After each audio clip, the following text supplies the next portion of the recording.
Hello, Red Nail Energy listeners. This is Mikhail, and I am in studio today with Ollie. Ollie is a trauma and somatic therapist, EMDR specialist, and nervous system educator dedicated to helping people heal deeply and reclaim their resilience. With a modern, down-to-earth approach, she makes complex trauma concepts accessible, relatable, and actionable. Whether she's breaking down the science of healing on social media or guiding clients through profound transformation, Ollie's mission is clear: to move people from survival mode into a life where they can truly thrive. Welcome to the podcast, Ollie. Thank you. I'm so excited to be here. I am too. For any listeners, we just had a really amazing little matcha date before this, and I was joking with her that I don't like to often get together with people before because the whole time I'm like, I wish we were just recording this. So we got some good tidbits in, and I'm really excited to just dive all the way in and get some of this information out because, as you said, one of the most important parts of anything we're passionate about is sharing it with the world and like giving people access that maybe never would have heard about it otherwise. Yeah. So Yeah. let's dive right in, girl.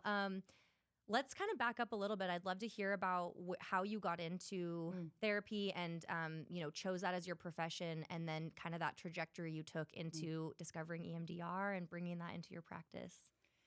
Well, that's a long story. How much time do we have? You got a couple days.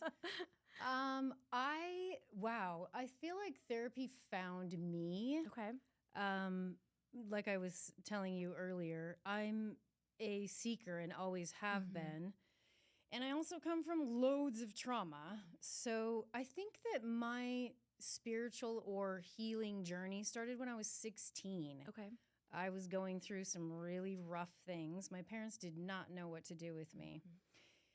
So self-help, looking for different ways to feel better in my life. I think when I was young, and I know that this comes from in vitro trauma, I had a deep sense of lack of self-worth.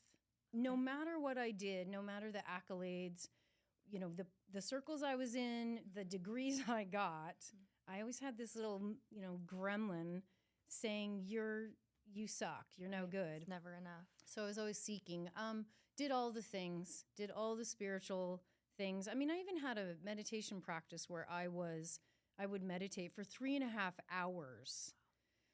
Read all the books, tried everything, and really, I read The Body Keeps the Score. This was, I don't know, probably 15 years ago now.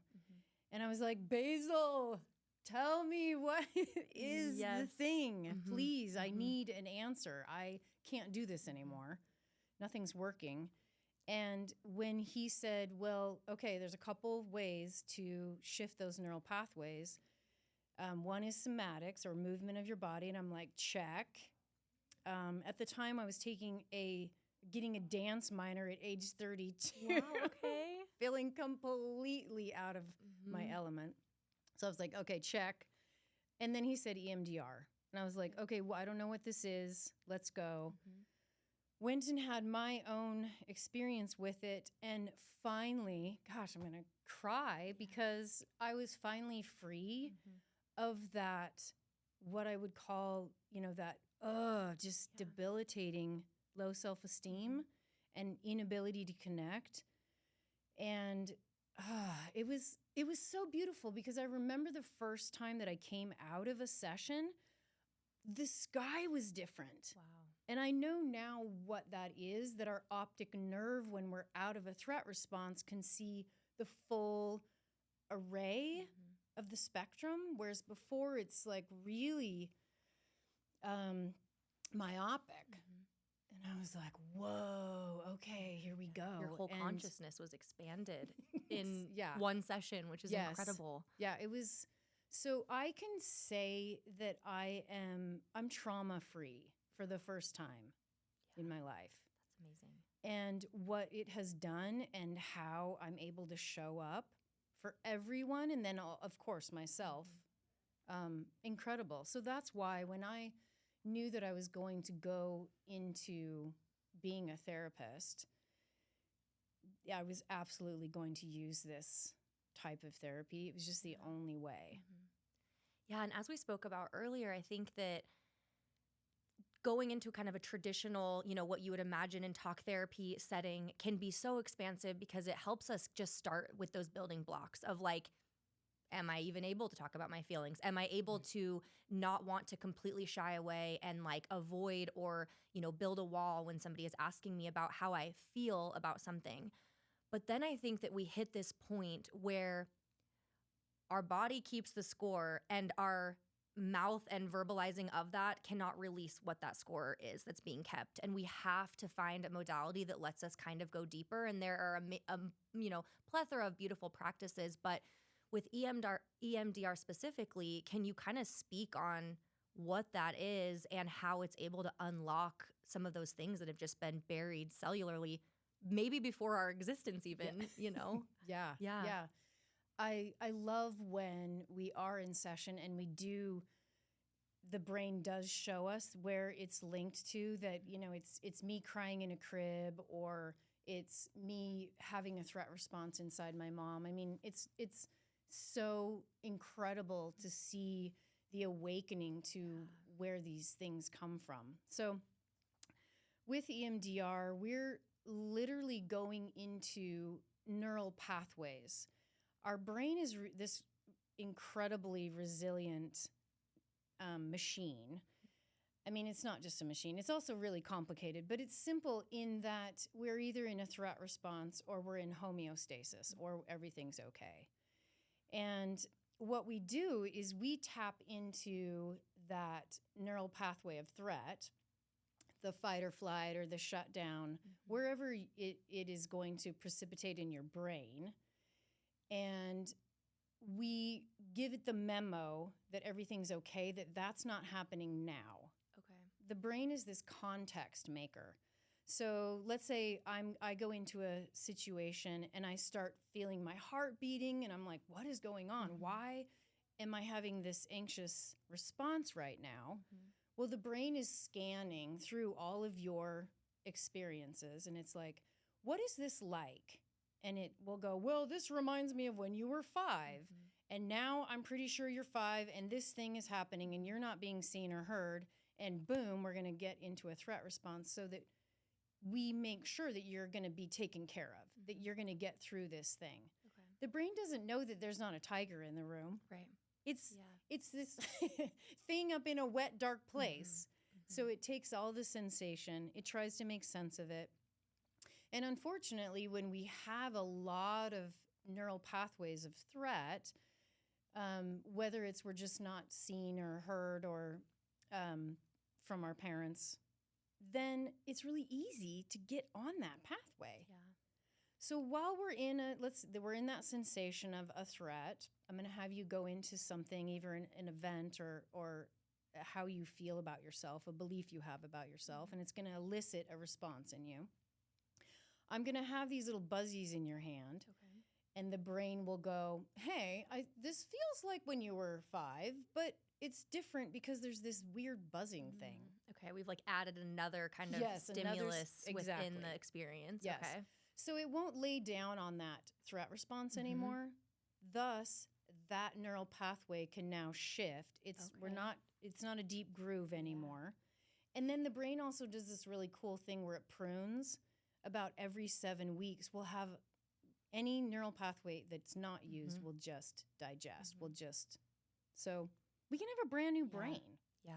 I remember learning about that when I was in grad school in neuro, how my professor started off saying, you can't teach an old dog new tricks. Yes, you can. Absolutely, you can. Yep. And our brain is constantly changing. And he used the example of like when it comes to either, the cells that fire together, wire together, or the pruning side, that it's almost like initially it's like you're trying to call your aunt in New York and you just pick up the phone and you just dial like the New York area code. And it's like, hopefully she answers, like and every phone goes off in New York.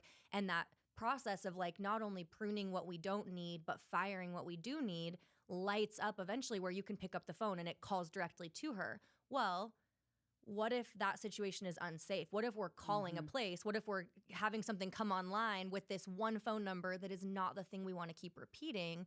Exactly. It sounds to me like this practice is like you've got these buzzies, you're used to dialing this one phone number, but what if we're able to like change the last digit? What if we're able to shift it over here a little bit and eventually get this completely different response and let our body and minds sit through that? And then it's remarkable because from so many people I've spoken to that have experienced it, it's like that really, really scary thing is just the dial's turned down on it now. It's not so Yes. scary. And what a gift when, as we navigate our environments, as you said, it's like this Rolodex of past things we've been through. And it could just be the color of the wall. It could be a scent. It could be something that like we don't even know how to Exactly. process is like, why am I 5 again? But that response is happening. And so that's really cool to hear more about how that works. With the hand like buzzies, is there also the like an eye Yes. part too? So how Yeah. does that kind of come on board? I mean, EMDR means eye movement desensitization reprocessing, but I mean, who wants to Right. say It's a little bit of a that mouthful. ever? Yeah. Yeah, initially Francine Shapiro came up with the eye movement. Okay. And so some therapists do use like an actual eye bar. Okay. It's a light bar. That never would work for me. I would get too dizzy. So I don't even try to use it. You can also do an auditory. So I've had a therapist where we used auditory. So it's a sound. It doesn't really matter specifically what that bilateral stimulation is. Yeah. That's interesting. Which is really great. Okay. You can even do like I've done Tapping or tapping Okay. here, Yeah. which I don't want to confuse with EFT. Yes.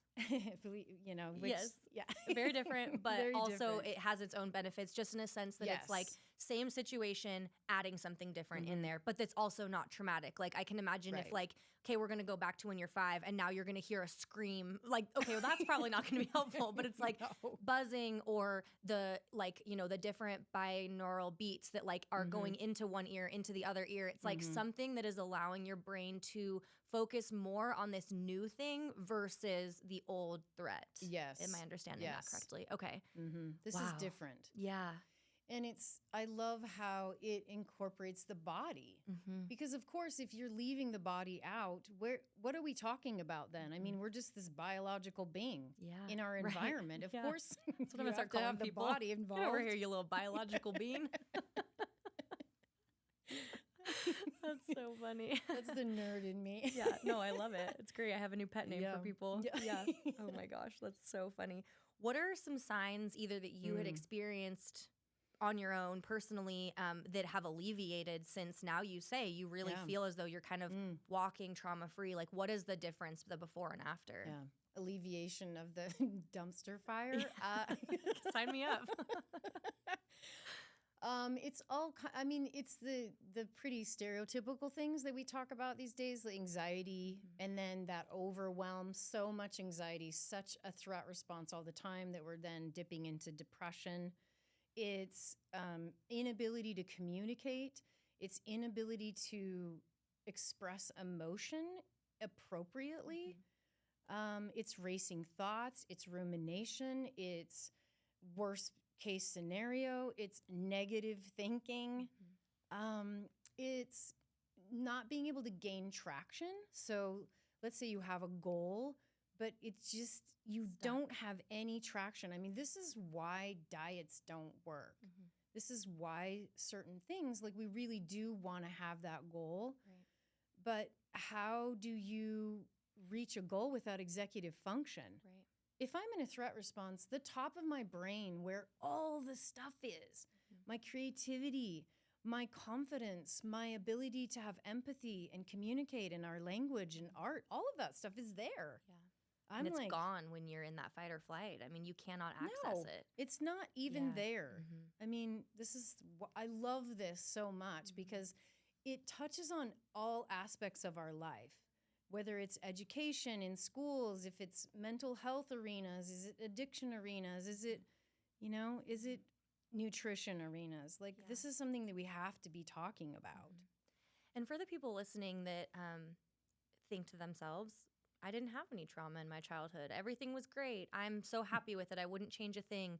What are some of the things you found in your practice with those clients, and how are you able to kind of get deeper below the surface to not say your parents suck or everyone's terrible or whatever, but instead like help them understand that everyone has those things that are like buried within us, or maybe past lives, past generations, whatever it may be, but that it's like we all have some of that wiring that maybe could use a little bit of pruning or a tune-up.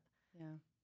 I love Dr. Gabor Mate. He is, he says, people say I don't have trauma. And he said, well, give me 10 minutes. Yeah.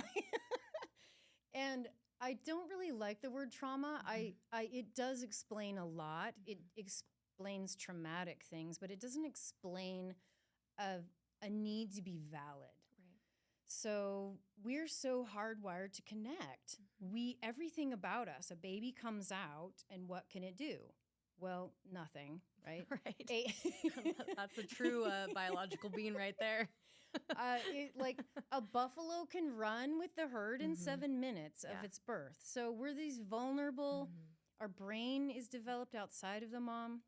So we have to connect in order to survive. Right. So there's these really specific mechanisms, and it's this, I'm going to elicit an emotion, and then you're going to respond to me, hopefully in a way that makes me feel my needs are met. So just even that, small things. There's a study they did in the 60s called the Still Face Mom. And they're seeing this now with moms with phones, that there's not that response. Right. And it's so heartbreaking. The baby will try and elicit a response many times, from like laughing to like trying to reach out to her, and there is no response. And so then the baby kind of turns away. There was this study they did in Romania during a war, and it was this ability to actually study what was going on in these babies because it was such an isolated event.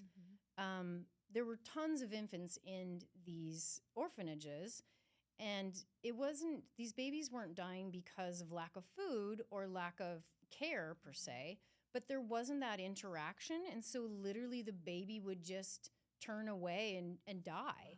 Yeah. Failure to thrive. And it just speaks to this need for us to be valid. So here we are, we're trying to elicit a response. Mom and dad are doing their things based on their patterns. Right.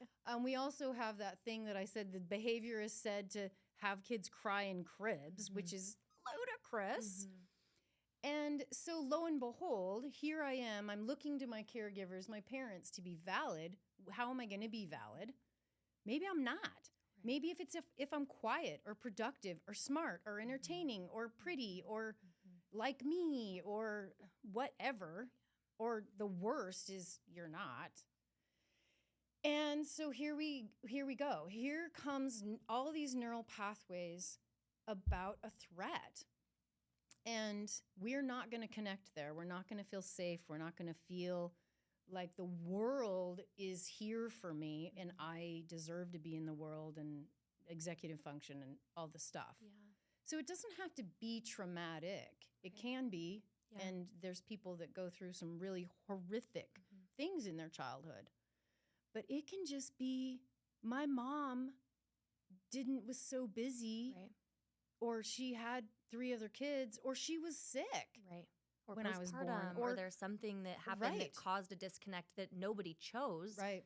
And so that's the thing. It's not about blaming. It's the same way that, like, I'm not the same person I was 10 years ago, thank goodness, in the same fashion that, like, we're all able to kind of grow and evolve and sort of adjust our own behavior. And so why would we think that what we initially wired at 1 second old should still stay online when we drop in? Instead, it's like letting go, I want to say, of the blaming and the pointing fingers and the even like why behind it. Whereas, yes, in a session with you, somebody might be like, wow, as I drop in, I'm experiencing crying and no one's coming for me. I'm experiencing calling out for support and having no one show up. And again, we might not be able to come up with the exact date and time and where, but that's why now I walk into the world and I feel like I have to do everything alone. And I feel like or maybe it was really unpredictable or whatever it may be. Like I have to now, I'm responsible as a toddler for assessing the situation. Right. Yes.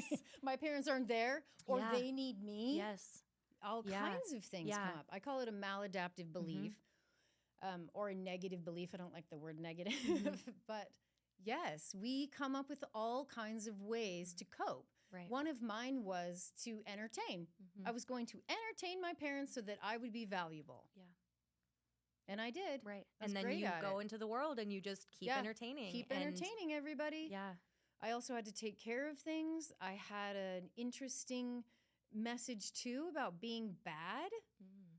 because, and I did a session on my own actually, which is something you can do once you Wow, learn okay. EMDR. Yeah.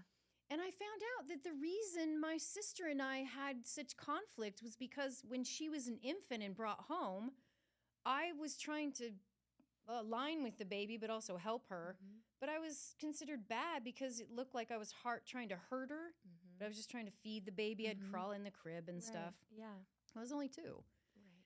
And so here's this weird story Mhm. about me being bad. Mhm. And that's Yeah. playing And out in our associated with her. relationship. Right. It Yeah. was, I'm like, Mhm. oh my gosh. Mhm. And again, it's like in that moment and with all that unfolding, that patterning that happened was like your experience in that. And maybe had your parents been able to jump into your 2-year-old brain and you could go, hey, I'm just trying to help. But again, it's like these situations happen and they unfold how they will. Sometimes it might actually be a big traumatic event, a death, a car accident, a house burning down, something that, again, it's no one's choice that this thing happened.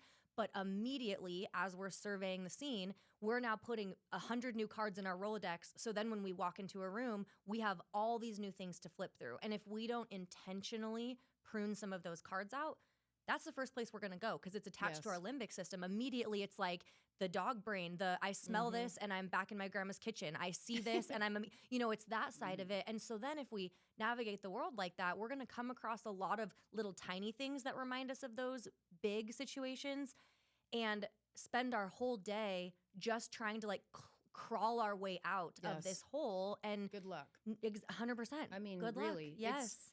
I mean, I think it's impossible. Mhm. And I don't mean to be negative but it's how? Yeah. How are you going to be able to get to executive function when your brain is doing its job of taking care of you? And these need to be running in order for you to be to survive. exist. Right. And Yeah. so, you have this adrenaline and cortisol and this response running for so long. Studies show now that this causes a not only mental health issues but physical health. There was a study by Finciletti and al, and I think it was 1987. It was 27,000 people, and it was upper middle class. It wasn't poor.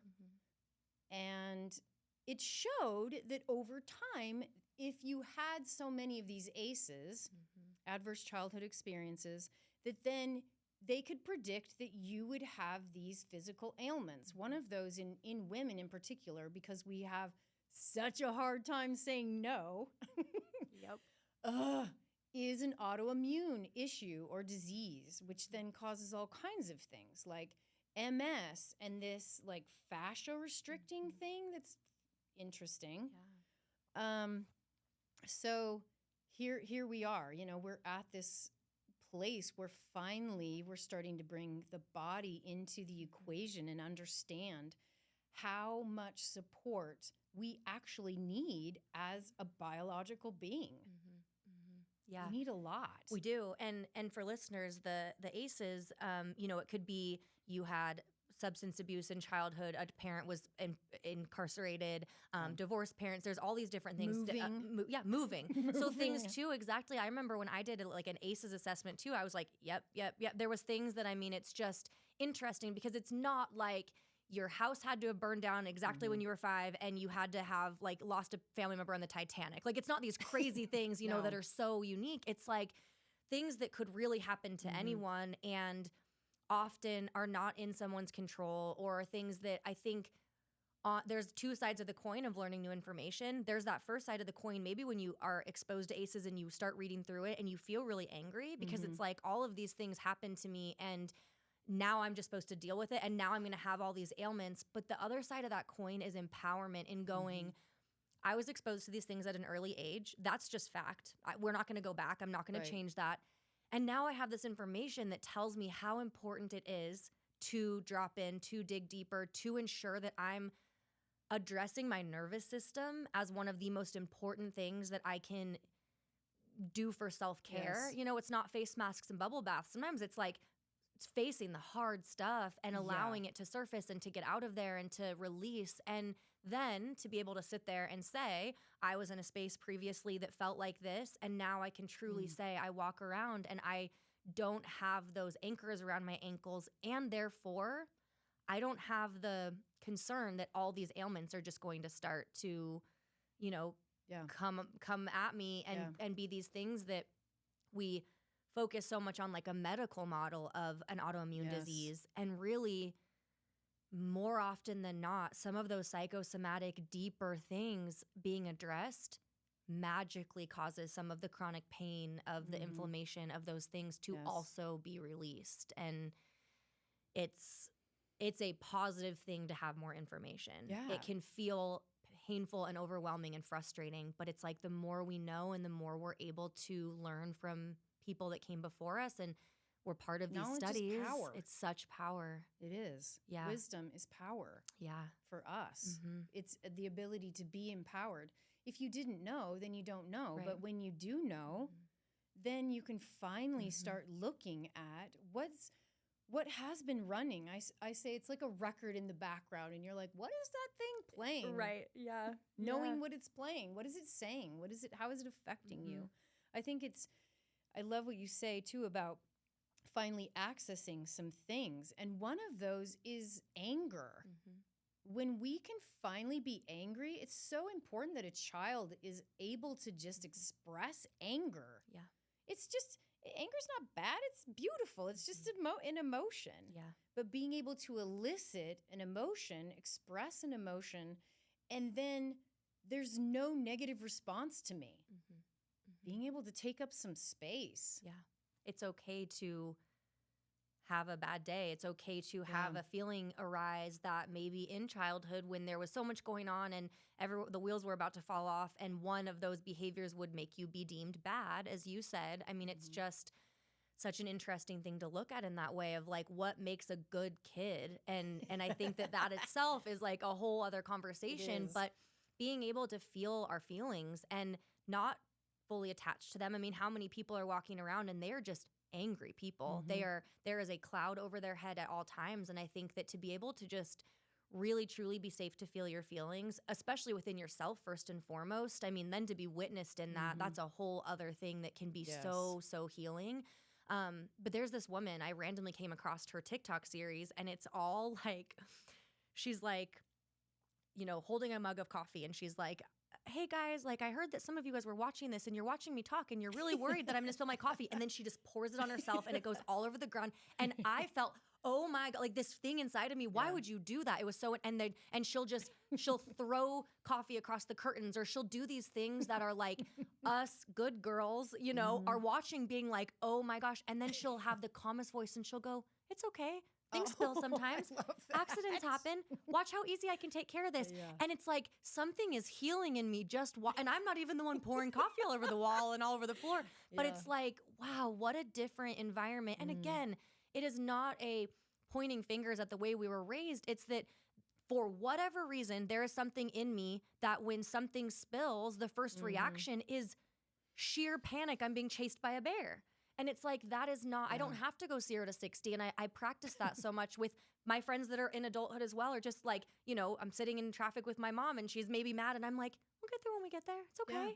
Yeah. And being able to be in that space versus like, let me just wind right up with you is such a superpower. Yes.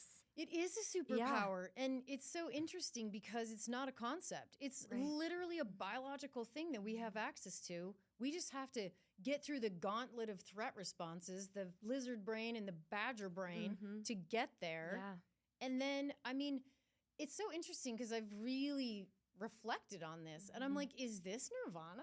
Like, is this what they've been talking about? Access to all the things that just allow me to freely experience being a human being and connection.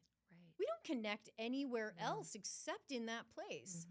I think it's so fascinating too that literally our vulnerability is our ability to connect.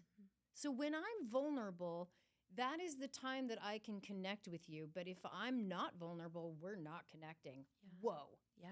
And that's where you are laying next to somebody in bed and have never felt more alone. Yeah. That is when you are in a room full of people and you feel like you are on a deserted island. And that's where connection cannot be mistaken from just being in the presence of others. And it does require vulnerability from yourself and being in a safe space where somebody else is willing to be vulnerable. But it's such an unfortunately forgotten concept where we can be connected to a billion followers in our phone. We can be connected to our friends when we're sitting around a table, but all of us are staring in our laps and texting or doing whatever we're doing. Or no one's talking about any feeling. Right. No one's actually bringing up anything other than a surface thing. No. Like, yeah. what purse did you get? Or how are you doing? Yeah. Yeah. And then it's like, oh, good, just busy. How about you? I'm Oh, same. We're just really busy over here. Okay, bye. And it's like, I'm fine. right, exactly. And if you held the eye contact or the how are you really doing for 1 second, you're going to get somebody just a puddle in front of you because we don't really take the time to ask people how they really are, or maybe we're uncomfortable with whatever their answer is going to be, and we're giving that energetically of like, how are you? But please don't make me uncomfortable with something being not perfect in your world. And it just conditions us in this way where we really are craving connection while in the presence of others. We are craving connection while alone with ourselves. And there is such a beautiful connection that can happen when our nervous system is regulated enough to feel what we're feeling, to tune into our body, to go, whoa, this is the first time I've thought about breathing today. Whoa, this is the first time I felt my heart beating today.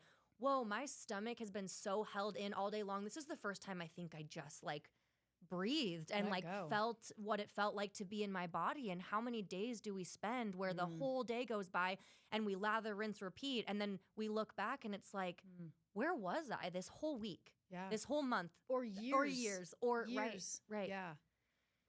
Yeah. It's Yeah, it's interesting that we're globally connected, but we're so disconnected. Yeah. It's tragic. It is. It really isn't. And I feel like the baby sometimes that is trying to get the mom's attention. You know, if I'm sitting there with a friend and I'm in the middle of something that is important or that I'm sharing, and when I glance over, even if it is, you know, we all have our lives and we do have to respond to things, and it's an intentional act to be present with people because we're invited by everything else to be looking over here. But I feel that way, and maybe I don't actually start laughing uncontrollably or you know, grab my toes and roll around or smack at them like a baby would, but all those feelings are happening in me, and it's like, let me be important to you for a minute, or what I'm saying is important, and right then and there can cause such a fracture in a really loving relationship because the other party may just shut down, and then the other person finally realizes they're not talking and they're like, I'm listening, and it's like, no, it's fine, I don't need to tell you anymore. And immediately we have this fork in the road and we're both walking completely different directions, and it's so salvageable in such a different way. But one, the vulnerability of saying, hey, this really matters to me. Could you listen, or could you be here with me? And then the defensiveness often of, this is just important. What do you want me to put food on the table? I have to text this person back, or I'm working, or, you know, whatever. It's just this really unfortunate cycle that I think so many people find themselves in. And it's the opposite of connection, and it causes us to just feel so yucky and causes this wall between people that we really love that is absolutely possible to be broken down. Yeah. But you might have to be the first one to be brave enough to say like, hey, I feel disconnected from you. Yep. You know, what can we do to kind of get on the same page or to connect? And it can be a 30-second hug. It's a small thing sometimes that can just allow that little baby that's like pay attention to me to be like, oh, this feels really nice. Like someone's here, and that's all I really needed. Yeah. It's learning a whole new language. I did a post on TikTok the other day about, I wish that we held regulation of our nervous system to the highest in our value system. And when we do start to do that, when we start to understand what's important and that my vulnerability is the connection to you, and me being regulated is the ability to do that, then how can I regulate my nervous system? And then also 3 elements that are so important that we have to practice because we didn't get to do it is what do I need and want, and a boundary. So it's like no and yes, please. Yeah. And it's so interesting to watch people practice this or to be like blown away that this is a foreign concept, to ask what you need and want. Or maybe even know what you need and want. Yes. And I that mean, too. gosh, it's like, know. again, we've been Don't even know. conditioned. No. And like, need nothing, want nothing, don't be, like, it's, I am an island. yes, exactly. And I think it's crazy, especially as women. It's like we're praised for being quiet. We're praised for being like Yes. the good girl over here that like is able to just be, you just come along and you're not seen or heard from or whatever it may be. And so Yeah, then, God forbid you're angry. yes, totally. Or you say like, I don't want that. Yeah, I or don't no, like it. I don't like that. Exactly. It's a really foreign concept that women in their 40s, 50s, 60s, 70s, 80s are sometimes Yes. now just saying, whoa, I can want that, or I can say no to that, or Yeah. what are some things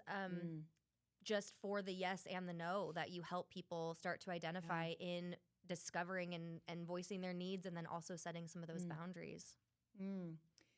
I think that at first it's, again, the understanding that these threat responses don't allow you to do that. So where in your life are you not able to say no?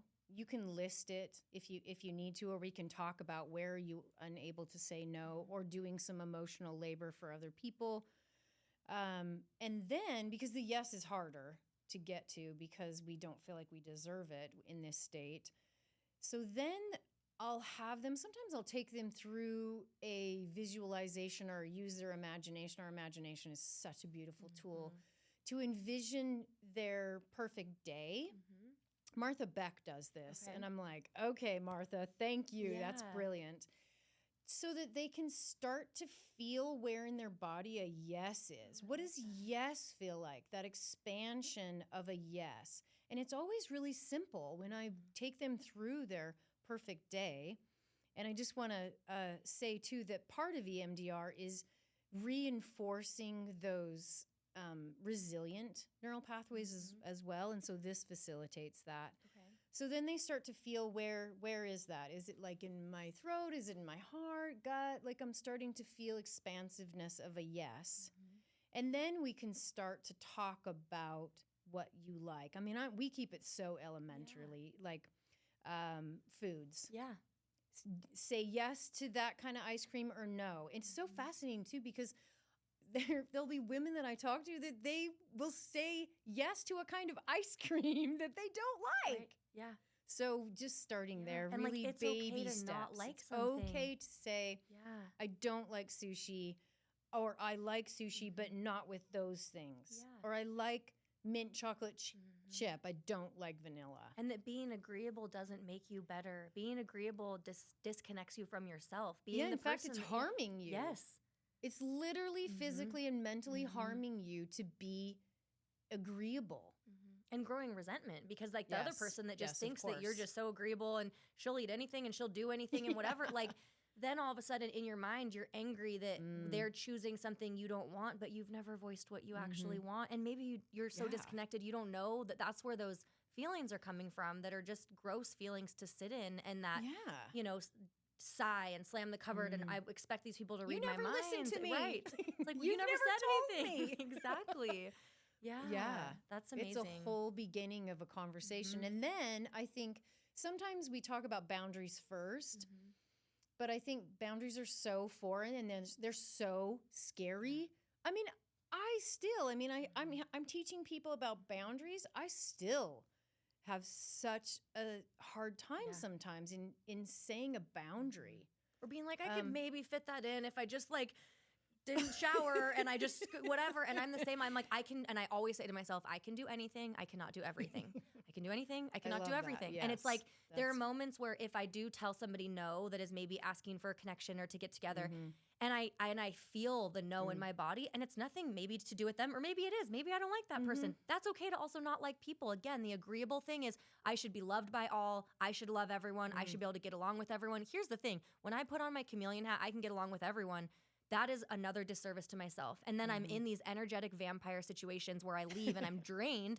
And it's like, well, you said yes to the thing that you didn't even want to do. Yeah. But I'll say no lovingly, and I don't have space for that today, or I would love to connect with you next week, or whatever it may be. And then I will even just say to myself, I can do anything, but I can't do everything. And I was saying no to this person to say yes to myself, to say yes to self-care, to say yes to a quiet 30 minutes, to say yes to maybe just leaving space open because that just didn't feel aligned. And I think that giving ourselves permission to like say no is not only the biggest, most incredible blessing to ourselves, but to everyone in our life we're willing to say no to, because then we're not resenting them for something they don't even know why we're resenting them for. Yes. I say boundaries are love. Yes. Boundaries are, I'm showing you how to love me.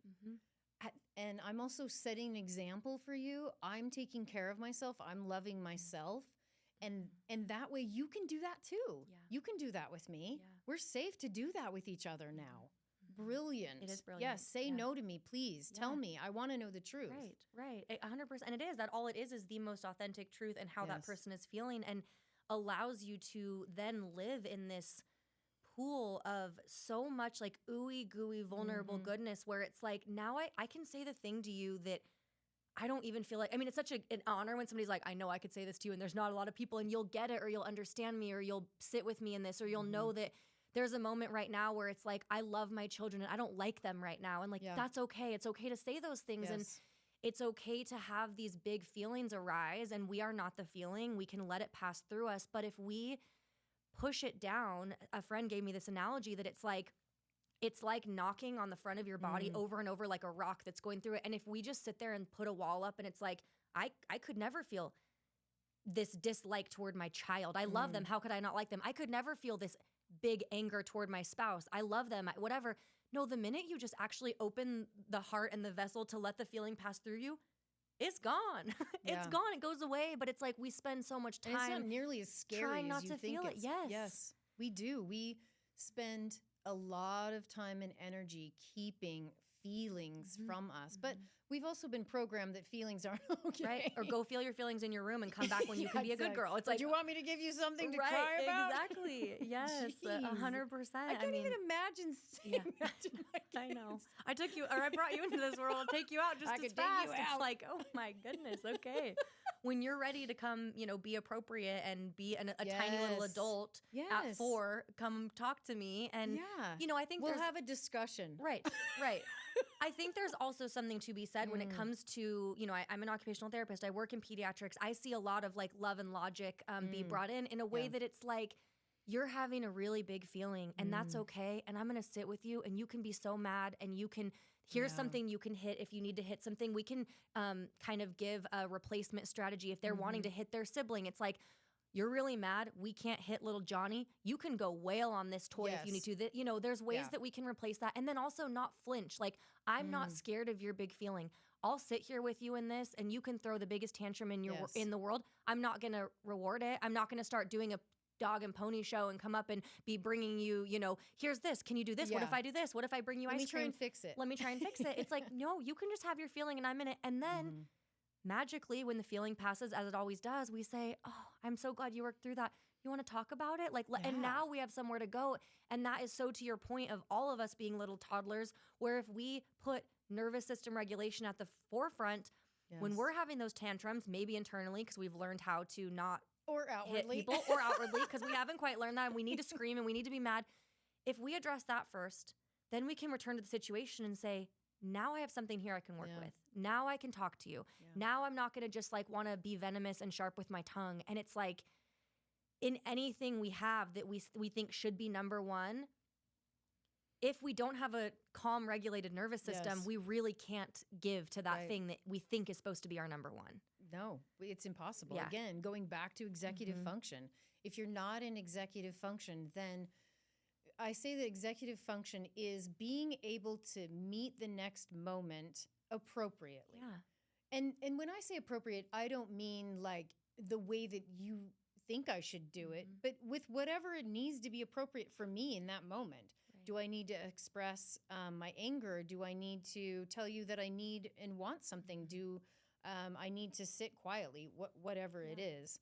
But without that, we're we're chaotic. Yeah. There's inability to have an emotion in a safe container. I think that you talking about being witnessed. I mean, what a miraculous thing as a child to have the full breadth of our feeling or our nessness, Yeah. and our parent just witnesses us with such love and compassion, and even like, okay, go for it, you know, Yeah. with support. Right. Yeah. Yeah. And it's That's such, all we really want. it is. Yeah. And to be seen and we're okay exactly how we are in that moment. I mean, I got this little fluttered memory yesterday. I was at lunch with someone and I was, I'm an Energizer bunny and I do speak things into existence where I'm like, I do believe like my body is really powerful and my mind is so powerful as well. But sometimes I may use it maladaptively. And so I was telling him, about this night I'd had the night before and to every single thing I said that was like I woke up not feeling well, but I pushed through and I'm okay now and I'm doing it and I'm good and whatever. And he looked at me and he said, "It's okay if you're tired." And it was so interesting because I was able to have acknowledgement in that moment that he was actually talking to my inner child. And I don't know Wow. that I've been told that. I don't know if I've been told it's okay if you're just tired today and you're not firing from all cylinders and you're not 100%. And like, and that's okay. And I'm still here with you and I'm still choosing to be here with you. And you're not any less worthy for being tired today. Heaven forbid we are ever tired, Or less beautiful or yes. less valuable. Yeah. And it's something so simple. In fact, that I can connect with you. I mean, now I can see the fullness of who you are. Like Right. I'm going past that physicality of you. We're meeting in a place that is beyond that. Yeah. It's kind of magical. It's like, oh, Yeah. okay, we're connected. Yeah. Yes, a human being. I'm connecting with a human being. Yeah. Well, and then in those moments, it's almost like the pause between the noise, and that's what you remember. Like I can think back on moments of, I've had a 2-hour conversation with someone and like, yeah, of course I remember the surface and this and that, but the feeling that's attached is often like yesterday. And it's like, it's okay if you're tired, and we lock eyes and I take a deep breath and I'm seen in that moment and I won't forget that. And that is something that I think it's so bypassed. It doesn't happen in our fluttery, we're just on the surface and we're floating around and we're all disassociated selves, when half the time we just need someone to see us and be safe in that. And I think that is connection, and often doesn't require words or fixing it or explanation. And I think a lot of people have fear around loved ones going through hard things because it can feel really uncomfortable to not know how to fix it. And I'll tell you right now, the last thing I want when I'm grieving is for someone to fix it. The only thing I need is for someone to say, like, I'm not scared to sit with you in this. I'm here. Yeah. And there's often nothing anyone else can do. And that's all you need in that moment. Yes. And then time keeps passing and you're able to get up that day or shower or go to, do the next thing, not feeling alone. It's, Yeah, being able to connect and have a real response. Yeah. And that it's met with appropriateness, with kindness and compassion and real care for us. Yeah, and love. And that is, I think, love is more than being witnessed or seen or appreciated when I'm like the most beautiful little butterfly fluttering around the room, making everyone laugh and doing a song and dance. It's like, or rainbows. And I mean, Yes. it's so important that we stay away from the idea, that surface idea of love as well. That's not it. No wonder people are like, on to doesn't the really next, matter. or Like, big deal, love, Mm-hmm. because we're not speaking to what it actually is, Right. which is that deep connection with a human being and what it does to us, that co-regulation of us. I mean, the mom is holding the baby against her skin, humming, and baby just drifts into bliss. Right. Yeah. And you I mean, can, we all, I kind of wish that we could just be held by a big I know. some I'm giant gonna go to this place Yes. where I can get held by a grandma. AI, if you're listening, go ahead and just make a Create us a grandma. Yeah, please. It's so true though, and to like allow yourself the grace of once being an infant. All of us, and that for me Yes. is the first place I go to now when I have a knee-jerk negative thought or feeling about someone, when I have an issue maybe in my like interpersonal, a family relationship, someone that has that Freudian psychological attachment, a mother, a parent, you know, whatever it may be, is giving the grace and the gift of thinking about them as a baby and just knowing that like it's that's where we all started. And like and then all I want to do is like hold and love and protect. And this isn't in an abusive or an unsafe situation. It's not a tool to use to think your way out of something that you know you shouldn't be in and enable. Exactly. But it is something that can be so remarkable for ourselves when we maybe are imperfect, because newsflash, we all are, or someone in our life is imperfect, and to just realize that it all started somewhere and they were also once that tiny little baby that if they were placed in front of us right now crying, we would hold them, we would soothe them, we would love them. And it wouldn't be like, I won't love you unless you perform this way for me. Right. It's like, I love you even when you're crying and you have nothing to offer because you're a baby and you're dependent on me, you know? Yeah.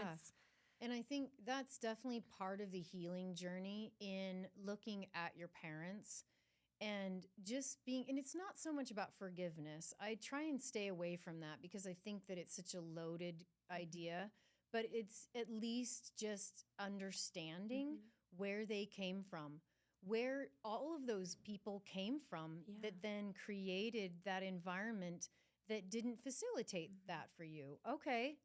Yeah, now coming we have to terms with start. it. All right. So, okay, so maybe I'm the break in the chain. Maybe I'm the one now that's going to respond in a different way.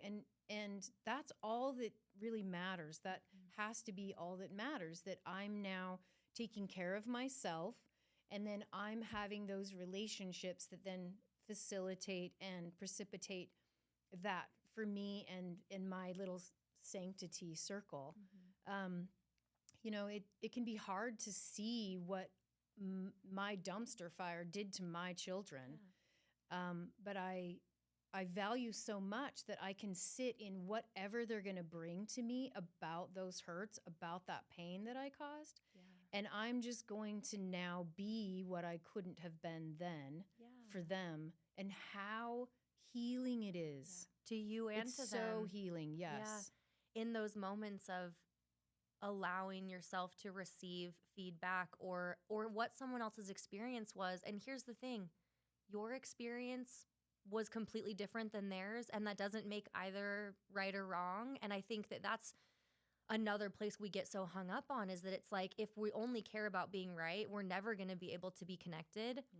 But the moment that we can hear what somebody has to say about their experience, not try to fix it, receive it, be loving in our responses to it, that's often all that's required to move past That it. validation. Yes, and how much time is spent just going to war with one another over it. Defending that part of us that didn't get seen, that invalid part of us.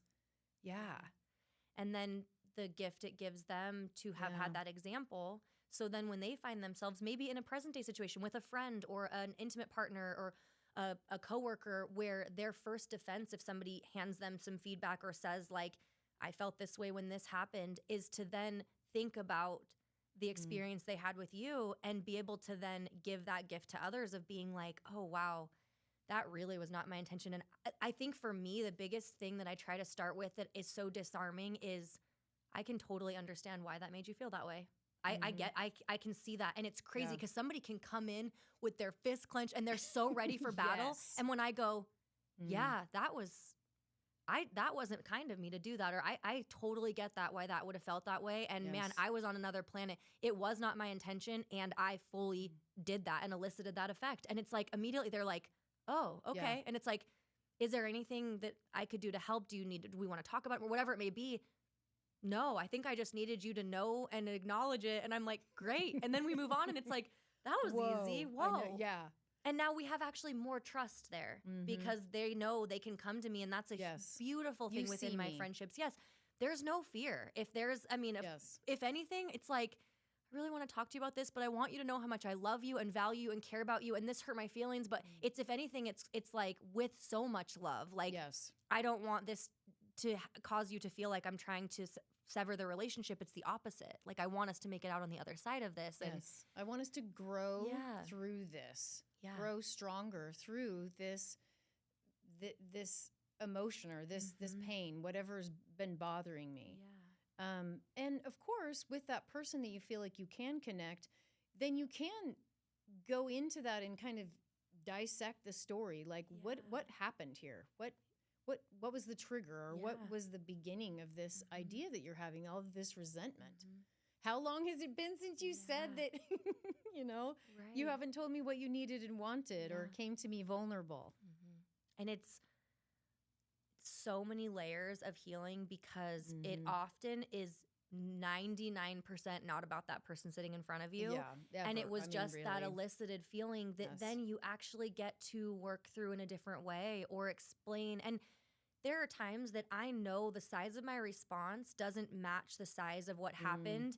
And I can say that, like, wow, I'm really feeling angry about this. And I'm really feeling like frustrated or whatever it may be. And then as I'm able to express that and the other person lovingly receives it, I may then be safe enough to go, whoa, I'm thinking about this with my dad who has since passed away. Maybe that, and I never will have the chance to heal this feeling that came up with him.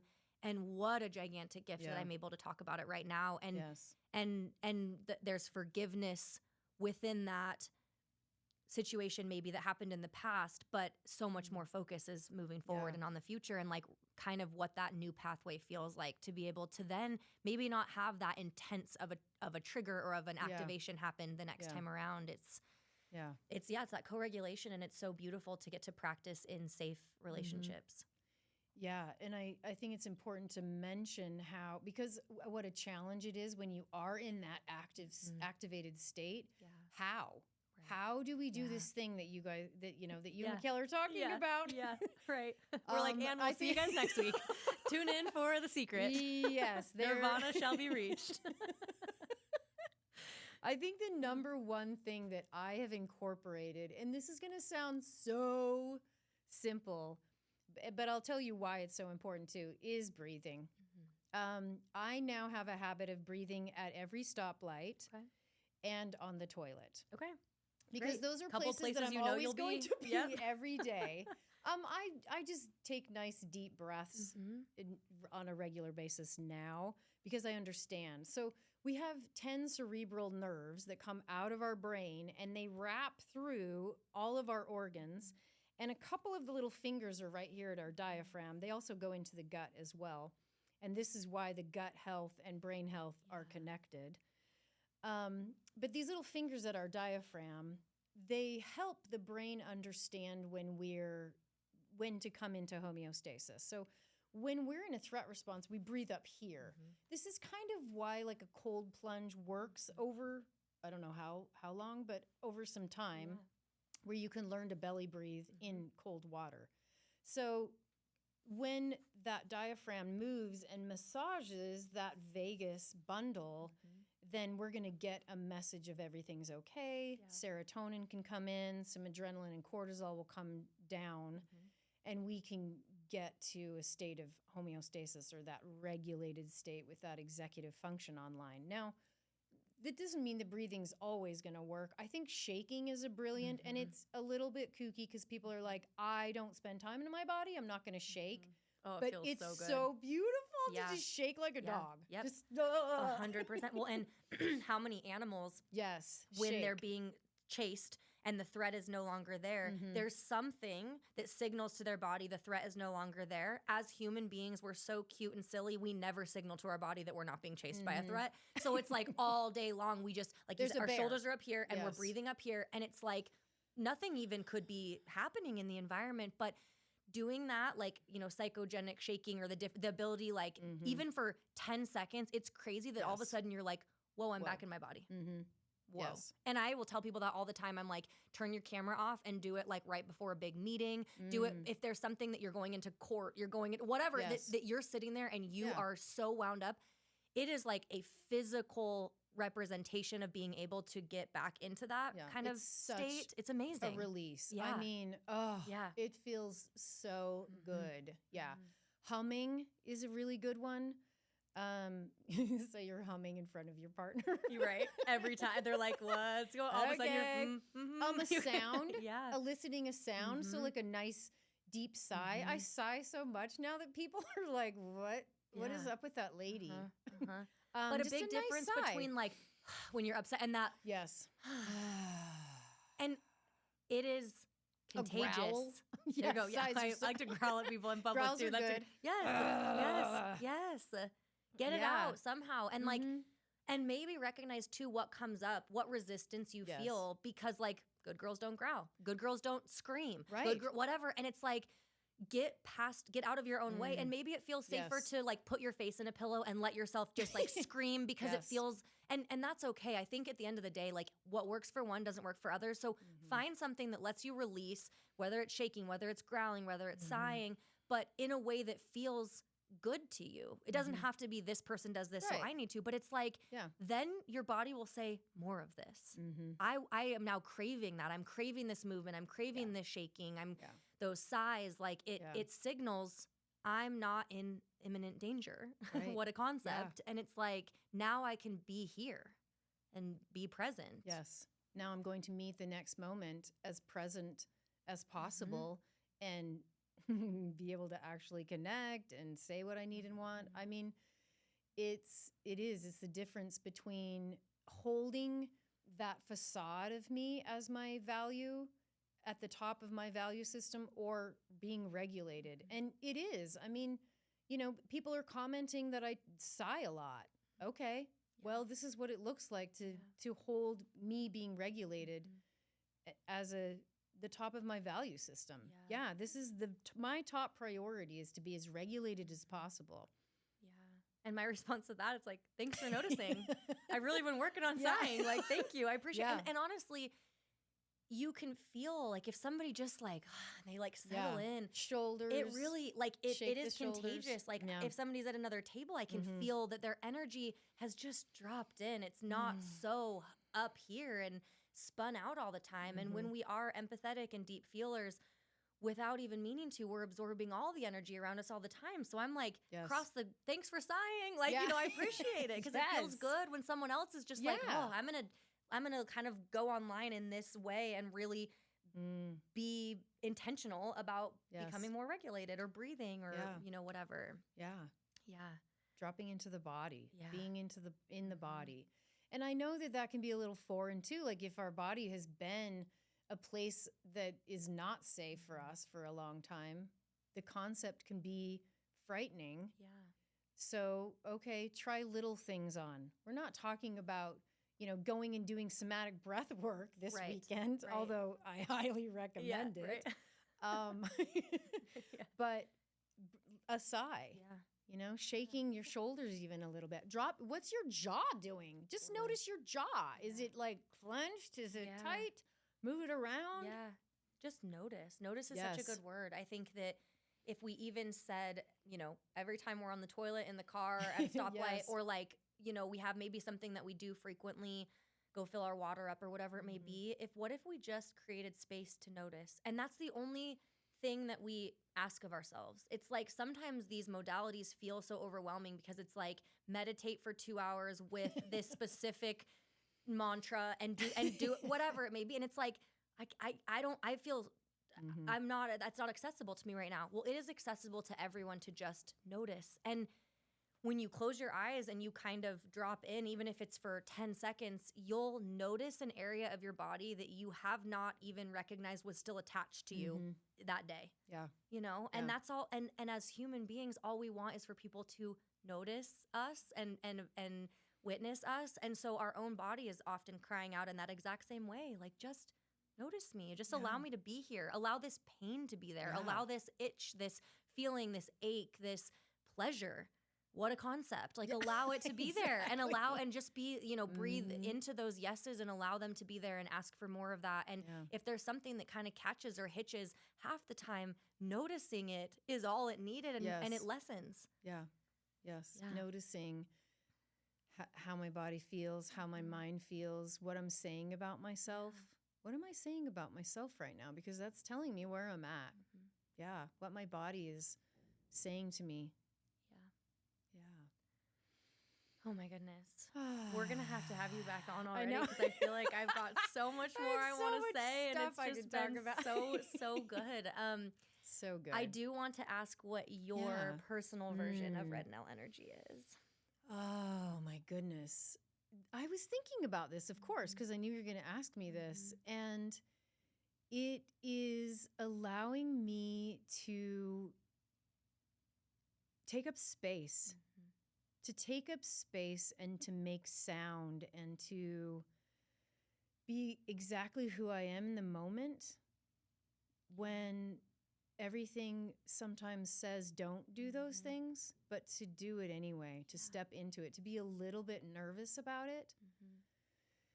Something that's been said about me by other people is that I'm intense my entire life. Oh, I love that.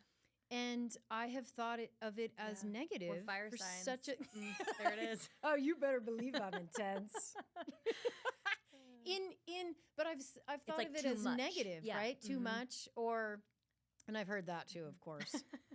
Like, okay, with you think intensity, I'm too much you right are now. going to be too much. Of course I am. And just allowing myself to be too much whenever I feel like it. As long as I'm not stepping on anybody else's need to be seen or heard, but to be too much in a way that's beautiful and fully me. Amazing. And it's so funny because I get such good reinforcement of this. Like, whenever I am in that space where I'm not even trying to entertain anybody, my family wants to videotape me. You know that when the camera comes out, you're like, here we go, so baby. that they can get joy out of it later if they want to. Like they're just so elated and so full of joy and bliss that I am this example of being joyful, so playful. kooky to them. They're just like, yes, thank you. Yeah, that's a big kind of this year I didn't do New Year's resolutions, but I wrote down a list of feelings that I want to feel more of and practice that and observe when I am feeling that. And it's been amazing how it's come through. But like playfulness was one of them where how often do we waste energy holding back from like, go down the slide, go swing on the swings, like do the cartwheel to see if you can still do it. I did a cartwheel in an airport the other day and I was like, I feel free. This is exactly what I needed. Everything has been healed within me. That. Like no notes. Yes. Yeah. And so I just think that it's like more energy toward that yes feeling. Be weird. Let people kind of look at you and think you're a little kooky. As long as you're not harming yourself or those around you, do what you need to do, And it's like, what a beautiful gift then. Maybe it's everyone sitting there holding themselves back from going down the slide and one person goes down the slide and then everyone else gets up and goes too. Yes. Yeah. Yeah. And I love that. I love being the first person down the slide and then everybody gets permission to play. Yeah. To take some risks in playing too. Yeah. Like I just started painting. Yeah. I'm not skilled. I'm not trained. I'm just like, I need to do something. Create. And so now I have a whole art studio in my house. I just started doing pottery again. It's so fun to just step into this beginner mind and be like, okay. Yeah. Be new at something, be a beginner. There's no expectation to be perfect at it. And then how amazing. What if the best artists in the world said, oh, I've never done blank before. Right. We've all been at that point at some place in our lives where we haven't done it yet. And it's the person, the difference is the person that's willing to pick up the paintbrush and just see what comes out, see what happens. And also if it's horrible, it'll be funny, it'll give regardless. Matter. Like, it's the journey. Yeah, totally. Yeah. Amazing. Anything intuitive kind of last thoughts that you would like to leave our listeners with? I think it's so important to know that when you are on this journey, that there's nothing about you that's broken.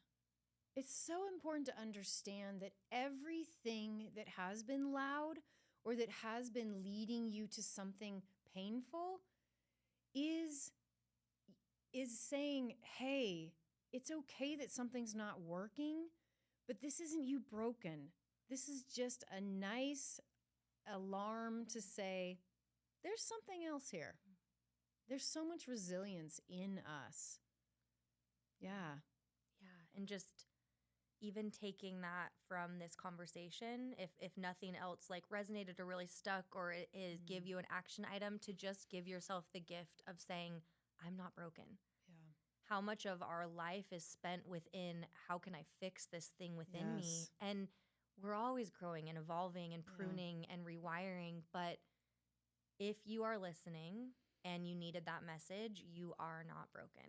And we need to be reminded of that. All of us do often. And I think it's just such a gift, because what a different starting place of I'm whole, I'm worthy, I'm not broken, and now what am I going to build, versus I'm down in this hole, I am not whole, I am so broken, and how am I going to crawl my way out? Yeah. Everything about you has been taking care of you this whole time. That's what all of those things are. Yeah. Ooh, so good. Well, don't worry, you guys. She'll be back. I will make sure to link in the show notes all the ways in which you can connect with Ollie if you want to work with her, if you want to follow her message, and just continue to be inspired. You are such a gift to the world, and I'm so fortunate for you taking time for this conversation today.